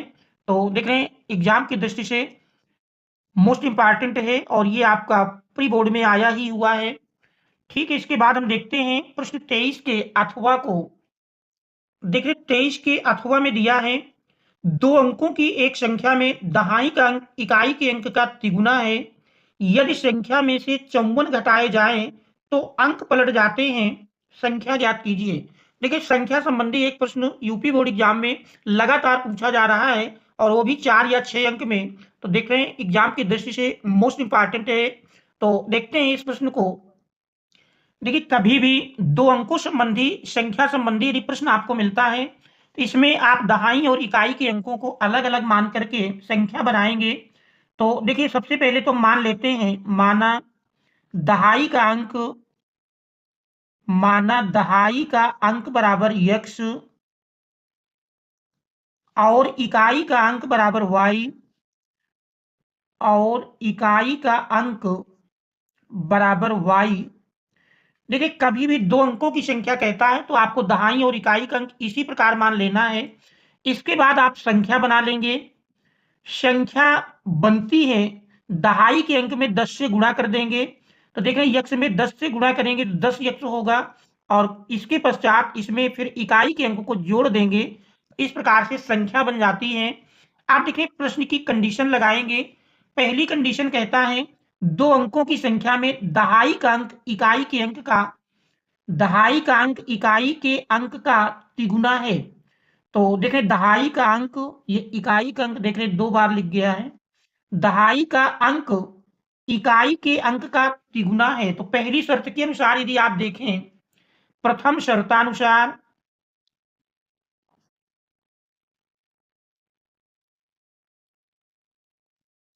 तो देख रहे प्रथम शर्तानुसार मिल जाएगा। देखिए दहाई का अंक हमने यक्ष माना, प्रश्न कहता है दहाई का अंक इकाई के अंक का तिगुना है। तो देखिए दहाई का अंक यक्ष, इकाई का अंक वाई, तो ये जो दहाई का अंक है इकाई के अंक का ये 3 गुना है और देख रहे इसको हम 3 गुना कर देते हैं तो फिर दोनों बराबर हो जाएंगे। तो ये हमारा पहला इक्वेशन बन जाता है। और अब इसके बाद प्रश्न की दूसरी शर्त यदि देखें तो दूसरी शर्त के अनुसार, देख रहे दूसरी शर्त के अनुसार, दूसरी शर्तानुसार देखिए दूसरी शर्त कहती है कि यदि संख्या में से 54 घटाए जाएं, देखिए संख्या बनी है 10x प्लस वाई और इस संख्या में से 54 घटा दिया जाए -54 बराबर, प्रश्न कहता है अंक पलट जाते हैं। अंक पलट जाने का मतलब जहां x है वहां y हो जाएगा और जहां y है वहां x हो जाएगा। तो ये मिल जाएगा 10y प्लस x, ये दूसरी शर्त के अनुसार बन जाएगा। आप एक्स वाई के पदों को हम पक्षांतर कर लेते हैं तो देख रहे 10x और x पक्षांतर करेंगे माइनस में आएगा प्लस y, 10y पक्षांतर किए -10y और -54 देख रहे हैं राइट हैंड साइड में ले जाएंगे तो माइनस से प्लस में चला जाएगा। 10x से 1x घटाएं तो 9x और देख रहे हैं y minus 10y plus minus घटेगा चिन्ह बड़ी संख्या का। देख रहे 10y से 1y घटा 9y बराबर 54। आप देख रहे हैं लेफ्ट हैंड साइड के दोनों पदों से 9 कॉमन मिल रहा है, 9 कॉमन कर लेंगे तो देख रहे हैं x माइनस वाई बराबर 54। तो इस प्रकार से 9 को पक्षांतर कर देते हैं तो x माइनस वाई बराबर देख रहे हैं 54/9, 9 छक 54। तो देख रहे हैं x माइनस वाई बराबर 6। ये हमारा दूसरा समीकरण बन जाता है। आप देखिए पहले और दूसरे समीकरण को हल करके, पहले समीकरण में देख रहे हैं x बराबर 3y है तो यदि समीकरण 1 से हम मान रख लें x बराबर देख रहे 3y है, x की जगह 3y रख लेंगे तो 3y माइनस वाई बराबर 6। ये हमने समीकरण 1 से मान रख लिया। समीकरण 1 से मान रखने पर तो देख रहे समीकरण 1 से मान रखने पर प्राप्त हो जाता है 3y minus Y 2y, 2y बराबर 6 तो y बराबर मिल जाएगा 6/2, 2 तिहाई 6। तो देख रहे y का मान 3 मिल जाता है और इस मान को पहले समीकरण में रख देंगे। y का मान समीकरण 1 में रखने पर y का मान समीकरण 1 में रखने पर देख रहे समीकरण 1 में यदि मान रखेंगे तो यही हमारा मिल जाएगा। समीकरण 1 है x बराबर 3y, y की जगह देख रहे 3 मिला है, 3 त्रिक 9। इस प्रकार से संख्या बन जाएगी। देख रहे संख्या बराबर 2 अंकों की संख्या लिखने में आप जानते हैं दहाई का अंक पहले होता है, इकाई का अंक बाद में। तो दहाई का अंक हमने x माना था, x का मान देख रहे हैं 9 मिला और इकाई का अंक y माना गया था, y का मान 3 मिला है। तो देख रहे हैं संख्या 93 बन जाएगी। तो संख्या ही हमको ज्ञात करना था। तो देख रहे हैं संख्या का मान 93 प्राप्त होता है। तो ये हमारा इस प्रश्न का आंसर हो जाएगा। और देख रहे हैं यदि हम उत्तर की जांच करें कि उत्तर हमारा सही है अथवा नहीं, तो इसके लिए देखें जैसा कि प्रश्न की पहली कंडीशन थी कि दहाई का अंक इकाई के अंक का 3 गुना है। देखें इकाई के अंक में 3 से गुणा करेंगे दहाई का अंक मिल जाता है। तो देखिए पहली शर्त कंप्लीट होती है। अब दूसरी शर्त कहता है संख्या में से 54 घटाया जाए। देखिए 93 से यदि हम 54 को घटा लेते हैं, देखिए जांच कर लेते हैं ये अलग लिख करके। 93 से आप 54 घटाएंगे, ठीक है 13 से 4 घटा 9 और बचा ये आपका 8, 8 से 5 घटाएंगे 3। तो देख रहे हैं इसके अंक उलट गए, 3 पहले आ गया 9 बाद में आ गया। तो इसका मतलब आंसर हमारा बिल्कुल करेक्ट है। अब इसके बाद हम देखेंगे अगले प्रश्न को। देखिए प्रश्न 24 में पूछा है एक मीनार के पाद बिंदु से एक भवन के शिखर का उन्नयन कोण 30 अंश है और भवन के पाद बिंदु से मीनार के शिखर का उन्नयन कोण 60 अंश है। यदि मीनार 50 मीटर ऊंची हो तो भवन की ऊंचाई ज्ञात कीजिए। तो देखते हैं इस प्रश्न को। तो देख रहे हैं प्रश्न के अनुसार यदि सबसे पहले हम चित्र बनाएं, क्या एक मीनार के पाद बिंदु से एक भवन के शिखर का उन्नयन कोण 30 अंश है। तो देख रहे हैं एक मीनार है, मान लीजिए देख रहे हैं ये एक मीनार है और इसका नाम हम ए बी दे देते हैं। प्रश्नानुसार एक मीनार के पाद बिंदु से एक भवन के शिखर का उन्नयन कोण 30 अंश है। तो एक मीनार की जब हम पाद बिंदु से देखते हैं तो एक भवन के शिखर का उन्नयन कोण 30 अंश है, जबकि भवन के पाद बिंदु से मीनार के शिखर का उन्नयन कोण 60 अंश है। और यदि मीनार की ऊंचाई 50 मीटर ऊंची हो तो भवन की ऊंचाई ज्ञात करना है। तो ये मान लेते हैं एक भवन है जिसका नाम सी डी दे देते हैं। आप देखिए प्रश्नानुसार मीनार की पाद बिंदु से ए बी मीनार है तो मीनार का देख रहे हैं पाद बिंदु बी हुआ। तो मीनार के पाद बिंदु से भवन के शिखर का उन्नयन कोण, देखिए भवन के शिखर का उन्नयन कोण देखते हैं तो प्रश्न के अनुसार 30 अंश है, जबकि भवन के पाद बिंदु से भवन का पाद बिंदु सी है और इससे देखने पर मीनार के शिखर का उन्नयन कोण 60 अंश बनता है। तो देखिए यहां से मीनार के शिखर का जो उन्नयन कोण बनता है वो प्रश्नानुसार कह रहा 60 अंश है। तो ये 60 अंश है। यदि मीनार 50 मीटर ऊंची हो तो देख रहे हैं इस मीनार की ऊंचाई 50 मीटर दी हुई है। मीनार की ऊंचाई ए बी बराबर 50 मीटर। तो भवन की ऊंचाई हमको ज्ञात करना है। तो मान लेंगे हम भवन की ऊंचाई सी डी को एच है और देख रहे हैं बी सी को अगर हम यक्ष मान लें तो हमको सी डी का मान ज्ञात करना है। तो देख रहे हैं सबसे पहले हम समकोण त्रिभुज ए बी सी को लेकर चलें। तो देख रहे हैं यहाँ पर ए बी ये मीनार है, ए बी मीनार दी हुई है, जबकि सी डी की बात करें तो ये भवन है। तो सबसे पहले हम समकोण त्रिभुज एबीसी को लेकर देखेंगे। तो देख रहे हैं समकोण त्रिभुज एबीसी में, समकोण त्रिभुज एबीसी में देखिए कोण 60 अंश है तो tan 60 अंश लेंगे।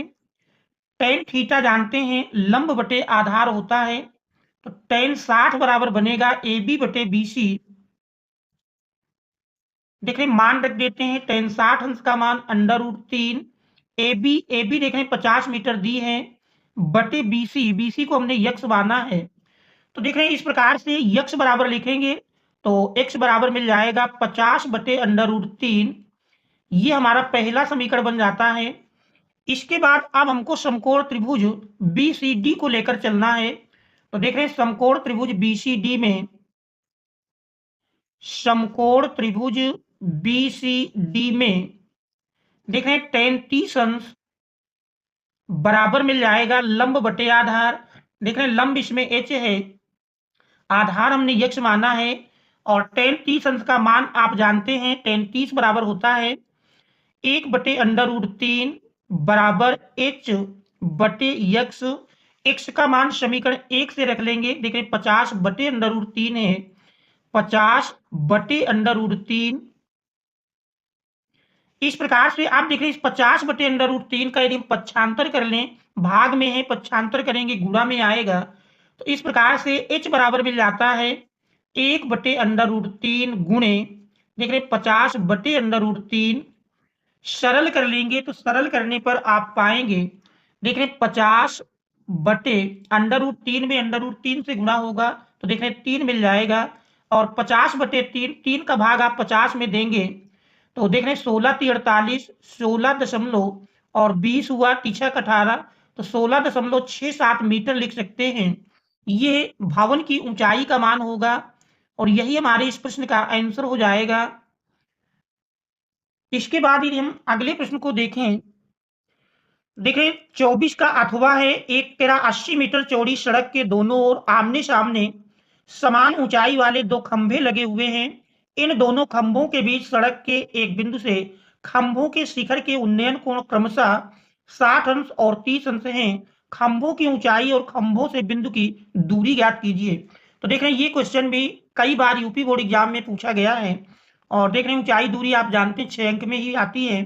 तो देखते हैं इस प्रश्न को। तो देख रहे हैं प्रश्न के अनुसार सबसे पहले हम चित्र बनाते हैं।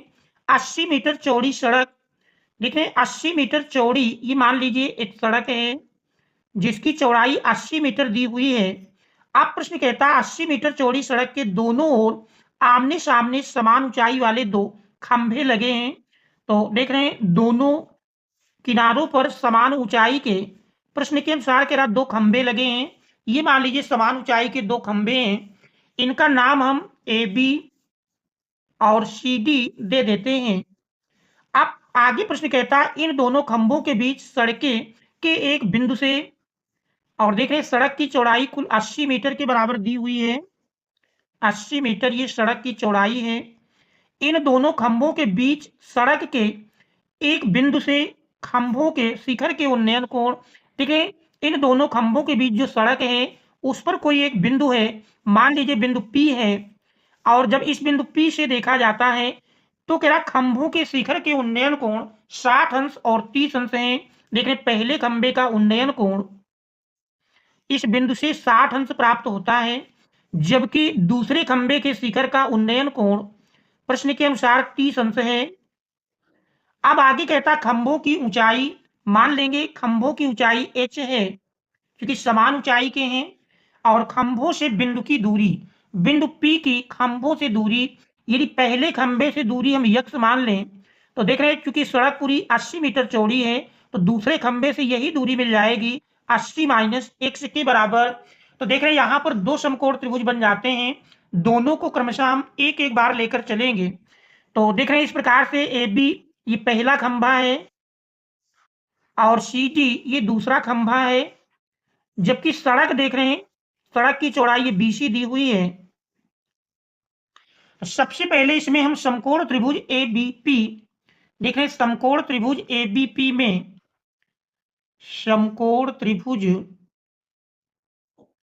ABP में देख रहे कोण 60 अंश का दिया है, tan 60 अंश बराबर देख रहे लंब बटे आधार, लंब AB, आधार PB मान रख देंगे, tan 60 अंश का मान जानते हैं।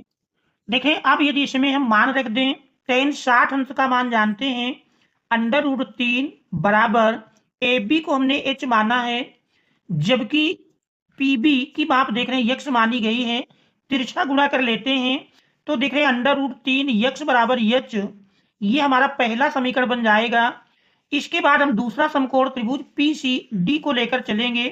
तो देख रहे हैं समकोण त्रिभुज PCD में समकोण त्रिभुज PCD में समकोण त्रिभुज PCD में देख रहे हैं कोण 30 अंश है, तो tan 30 अंश बराबर लंब बटे आधार, लंब देख रहे हैं इस बार CD बटे आधार है PC। अब इसमें मान रख देंगे, tan 30 अंश का मान 1 बटे √3 बराबर CD देख रहे हैं हमने H माना है, जबकि PC 80 माइनस x है। आप देख रहे हैं तिरछा गुणा कर लेते हैं, तो आप तिरछा गुणा करेंगे तो देख रहे हैं 80 माइनस x बराबर √3h। आप देख रहे हैं हम समीकरण 1 से h का मान रख लेते हैं, तो समीकरण 1 से h का मान रखने पर देख रहे हैं 80 माइनस x बराबर देख रहे हैं h के स्थान पर √3x रखेंगे, तो √3 इंटू √3x सरल कर लेते हैं, तो देख रहे हैं 80 माइनस x बराबर मिल जाएगा √3 में √3 से गुणा किए, देख रहे हैं 3x माइनस x पक्षांतर कर देंगे, तो 80 बराबर देख रहे हैं 3x प्लस x 4x, तो देख रहे हैं 4x बराबर 80, तो x बराबर मिल जाएगा 80 बटे 4, सरल कर लेंगे 4 दुनाई 8 0, तो x बराबर देख रहे हैं 20। अब इस x के मान को समीकरण 1 में रख देते हैं, तो देख रहे हैं समीकरण 1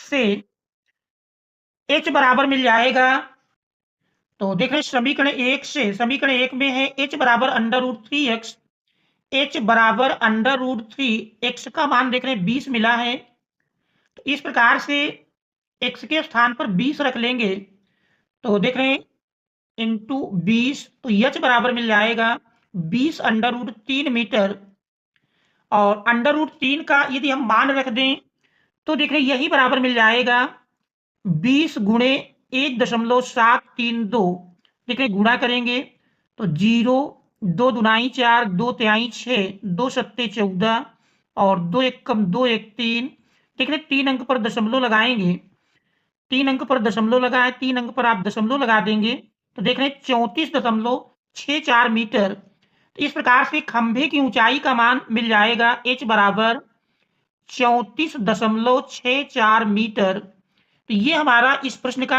आंसर होगा। तो आशा है कि प्रश्न को आप अच्छी प्रकार से समझ गए होंगे, और फिर भी यदि कहीं कोई समस्या हो तो उसे कमेंट्स के माध्यम से अवश्य आप अवगत कराएंगे। इसके बाद अब हम देखते हैं 25वें प्रश्न को। देखिए 25वें प्रश्न में दिया हुआ है, देखिए इसके बाद 25वें प्रश्न में दिया है कि ऊंचाई 2.4 सेमी और व्यास 1.4 सेंटीमीटर वाले एक ठोस बेलन में से इसी ऊंचाई और इसी व्यास वाला एक शंक्वाकार खोल काट लिया जाता है। शेष बचे ठोस का निकटतम वर्ग सेंटीमीटर तक पृष्ठीय क्षेत्रफल ज्ञात कीजिए। तो देख रहे हैं पृष्ठीय क्षेत्रफल और आयतन का बहुत ही बढ़िया प्रश्न है, और 6 अंक में जानते हैं लगातार इस अध्याय से आपको बोर्ड एग्जाम में एक प्रश्न निश्चित रूप से मिलने ही वाला है। इस अध्याय को आप विशेष रूप से अच्छी प्रकार से तैयार करेंगे। तो देखते हैं इस 25वें प्रश्न को। देखिए प्रश्न के अनुसार ऊंचाई 2.4 सेंटीमीटर और व्यास 1.4 सेंटीमीटर वाले एक ठोस बेलन, तो देख रहे हैं एक कोई ठोस बेलन है, ये मान लीजिए एक ठोस बेलन है जिसकी ऊंचाई 2.4 सेंटीमीटर दी है और इसका व्यास 1.4 सेंटीमीटर है। देख रहे हैं ये एक ठोस बेलन है, इसका व्यास दिया है 1.4 सेंटीमीटर। अब आगे कहता है इसी ऊंचाई और इसी व्यास वाला एक शंक्वाकार खोल काट लिया जाता है। इसी ऊंचाई और इसी व्यास का एक इसमें से शंक्वाकार खोल देखिए काट दिया जाता है, इस प्रकार से काट दिया जाता है ये शंक्वाकार ठोस। तो शेष बचे ठोस का निकटतम वर्ग सेंटीमीटर तक पृष्ठीय क्षेत्रफल ज्ञात करना है। तो देख रहे जब ये पार्ट काट कर निकाल दिया जाएगा तो ये इतना शेष भाग बचता है, इसी का हमको निकालना है पृष्ठीय क्षेत्रफल निकटतम वर्ग सेंटीमीटर में हमको पृष्ठीय क्षेत्रफल का मान ज्ञात करना है। तो देख रहे हैं, शेष बचे हुए ठोस का निकटतम वर्ग सेंटीमीटर में पृष्ठीय क्षेत्रफल मिलेगा। देख रहे हैं, बेलन का वक्रपृष्ठ प्लस शंकु का वक्रपृष्ठ प्लस एक सिरे का क्षेत्रफल, तो ये तीन पृष्ठीय क्षेत्रफल को आप जोड़ेंगे तो शेष बचे हुए ठोस का निकटतम वर्ग सेंटीमीटर में पृष्ठीय क्षेत्रफल आ जाएगा। देखें, शंकु की त्रिज्या का मान यदि निकालें, शंकु की त्रिज्या, देखिए व्यास दिया है, व्यास का आधा कर लेंगे 1.4/2 बराबर मिल जाएगा 0.7 सेंटीमीटर। और देख रहे हैं ऊंचाई, बेलन की ऊंचाई ही बनती है h बराबर 2.4 सेंटीमीटर। अब सबसे पहले हम शंकु की तिर्यक ऊंचाई l का मान ज्ञात कर लेंगे। तो देख रहे हैं तिर्यक ऊंचाई l बराबर जानते हैं, एल स्क्वायर बराबर होगा H square plus R square. देखिए मान रख लेते हैं, h का मान 2.4 है तो 2.4 का स्क्वायर प्लस r का मान 0.7 है तो देख रहे हैं 0.7 का स्क्वायर। सरल करेंगे तो 24 का स्क्वायर जानते हैं 576, 2 अंक पर दशमलव लग जाएगा, प्लस 0.7 का स्क्वायर, देख रहे हैं 7 का स्क्वायर 49, यहाँ भी 2 अंक पर दशमलव लगाएंगे और देख रहे हैं दोनों को जोड़ लेते हैं तो 9 6 15, 7 4 11, 1 12 और 5 1 6, तो देख रहे हैं एल स्क्वायर बराबर 6.25, तो एल बराबर मिल जाएगा। देख रहे हैं इसका वर्गमूल ले लेंगे तो 2.5 सेंटीमीटर, तो ये देख रहे हैं शंकु की तिर्यक ऊंचाई मिल जाएगी। अब हमको ज्ञात करना है शेष बचे ठोस का पृष्ठीय क्षेत्रफल। तो देख रहे हैं इसके लिए फार्मूला बनेगा, शेष बचे ठोस का पृष्ठीय क्षेत्रफल, शेष बचे ठोस का पृष्ठीय क्षेत्रफल बराबर होगा, देख रहे हैं बेलन का वक्रपृष्ठ, बेलन का वक्रपृष्ठ प्लस शंकु का वक्रपृष्ठ प्लस देख रहे हैं एक सिरे का क्षेत्रफल प्लस बेलन के एक सिरे का क्षेत्रफल, बेलन के एक सिरे का क्षेत्रफल। आप देख रहे हैं सबसे पहले हम इन सब में फार्मूला रख देते हैं। बेलन का वक्रपृष्ठ जानते हैं 2 पाई आर एच, शंकु का वक्रपृष्ठ होता है पाई आर एल, प्लस बेलन के एक सिरे का क्षेत्रफल चूंकि वृत्ताकार होता है पाई आर स्क्वायर। अब इसमें हम सारे मानों को रख लेंगे। देख रहे तीनों से यदि देखें तो पाई कॉमन मिल रहा है और आर की भी एक घात कॉमन मिलती है, ये पद हम कॉमन कर लेते हैं। पहले में देख रहे हैं बचा 2h, पाई आर कॉमन मिल गया 2h, प्लस दूसरे से पाई आर कॉमन किए एल बचा, यहां से देख रहे हैं आर की एक घात शेष बची। अब हम मान रख देते हैं, पाई का मान देख रहे हैं 22/7 इंटू आर, त्रिज्या आर मिली है 0.7 इंटू देख रहे हैं 2h, h का मान है देख रहे हैं h बराबर है 2.4 प्लस एल का मान मिला 2.5 प्लस आर 0.7, तो देख रहे हैं सरल करते हैं, सरल करने में 7 से काटेंगे, 7 एकम 7, तो देख रहे हैं 0.1, तो 22 गुणे 0.1 गुणे देख रहे तीनों संख्याओं को जोड़ लेंगे, 24 दूनी 48, 4.8, तो 4.8 में 8 5 13, 13 7 20, 20 का 0 हासिल, देख रहे 2 मिला और 4.8 बना था 4 और 2 हासिल जोड़े तो 4 2 6, 6 2 8, तो देख रहे 8 के बराबर मिल जाएगा। सरल कर लेते हैं तो इनका आपस में आप गुणा करेंगे तो देख रहे 8 दुनाई 16 और 8 दुनाई 16 1 17.1 अंक पर आप लगा देंगे तो देख रहे 17.60 सेंटीमीटर स्क्वायर, ये शेष बचे हुए ठोस के पृष्ठीय क्षेत्रफल का मान होगा और यही हमारे इस प्रश्न का आंसर हो जाएगा। शेष बचे ठोस का पृष्ठीय क्षेत्रफल बराबर शेष बचे ठोस का देख रहे पृष्ठीय क्षेत्रफल, ये मिल जाएगा, तो यही हमारे इस प्रश्न का आंसर होगा। तो देखें 6 नंबर की दृष्टि से देखा जाए तो काफी आसान क्वेश्चन था। तो आशा है कि प्रश्न को आप अच्छी प्रकार से समझ गए होंगे और फिर भी किसी स्टेप में कहीं भी कोई समस्या आए तो निश्चित रूप से आप कमेंट्स के माध्यम से उसको अवगत कराएंगे। और इसके बाद अब हम देखते हैं अगले प्रश्न को।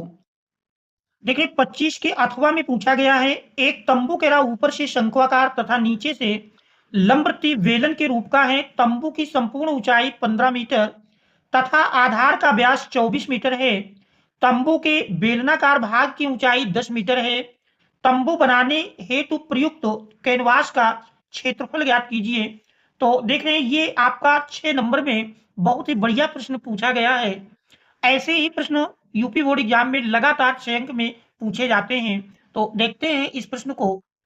देखिए कहता है एक तंबू ऊपर से शंक्वाकार तथा नीचे से लंबवृत्तीय बेलन के रूप का है। तो यदि चित्र बनाएं तो देखिए इस प्रकार से चित्र इसका बनेगा।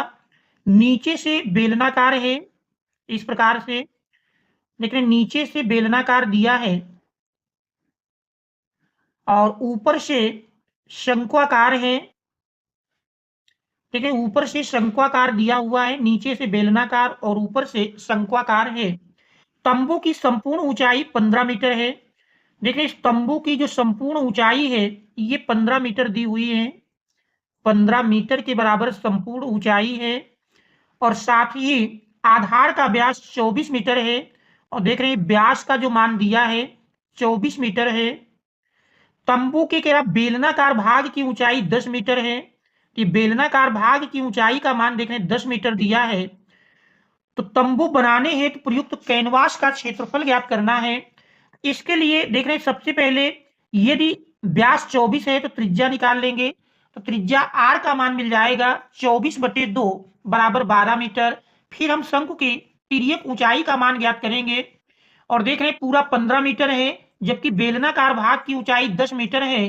तो शंक्वाकार भाग की ऊंचाई का मान मिल जाएगा देख रहे 5 मीटर के बराबर। 15 से 10 घटाएंगे तो इसका मान देख रहे 5 मीटर मिल जाएगा। तो देख रहे हैं इसमें सबसे पहले हम शंकु की तिर्यक ऊंचाई निकाल लेते हैं। तो देख रहे हैं शंकु की त्रिज्या, शंकु की त्रिज्या आर बराबर मिल जाएगी। देख रहे व्यास 24 है, 24/2 बराबर 12 सेंटीमीटर। और देख रहे शंकु की तिर्यक शंकु की ऊंचाई एच बराबर, देख रहे ऊंचाई एच का मान दिया है 5 मीटर। तो तिर्यक ऊंचाई एल बराबर बनेगी √h² plus R square. H का मान देख रहे 5 दिया है, 5 का स्क्वायर प्लस आर देख रहे 12, 12 का स्क्वायर। सरल करेंगे 5 का स्क्वायर 25 प्लस 12 का स्क्वायर 144।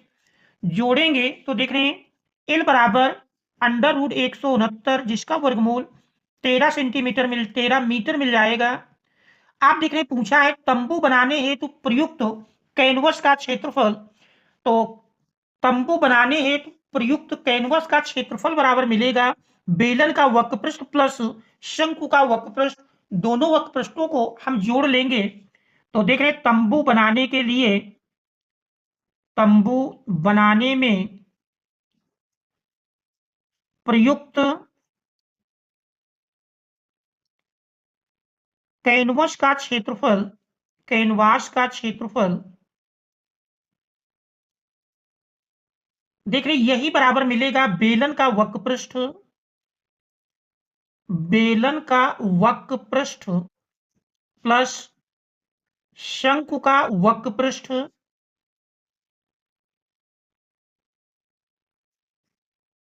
आप देख रहे हैं मान रख देंगे बेलन का वक्रपृष्ठ 2πRH, शंकु का वक्रपृष्ठ πRL।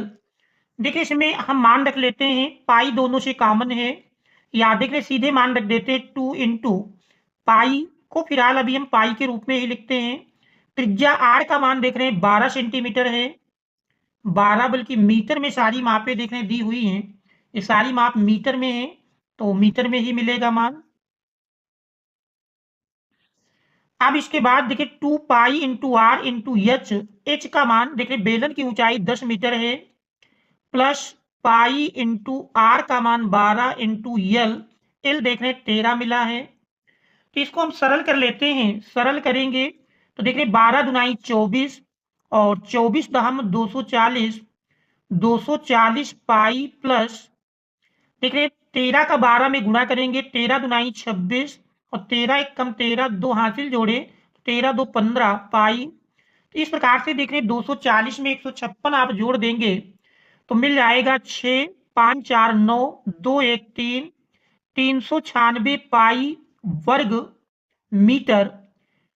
तो एक तो आप पाई के पद में आंसर लिख सकते हैं, दूसरा दशमलव में यदि रखना चाहें तो 22/7 देखें 7 से तो कटेगा नहीं, तो दशमलव में यानी 3.14 रख करके आप 396 में गुणा कर देंगे तो तंबू बनाने में प्रयुक्त आवश्यक कैनवस का क्षेत्रफल मिल जाएगा, या केवल पाई के रूप में भी उत्तर आप लिख सकते हैं। तो देखें कैनवस का क्षेत्रफल बराबर कैनवास का क्षेत्रफल बराबर 396 पाई वर्ग मीटर। तो ये हमारा इस प्रश्न का आंसर हो जाएगा। तो आशा है कि प्रश्न को आप अच्छी प्रकार से समझ गए होंगे, और फिर भी किसी स्टेप में कहीं कोई किसी प्रकार की समस्या हो तो कमेंट्स के माध्यम से आप अवश्य अवगत कराएंगे। और यदि चैनल पर आप नए हैं, ऐसे ही महत्वपूर्ण प्रश्न पत्रों को देखने के लिए चैनल पर नए हैं, अभी तक आपने चैनल को सब्सक्राइब नहीं किया है तो चैनल को सब्सक्राइब अवश्य कर लें। और thanks all of you for watching.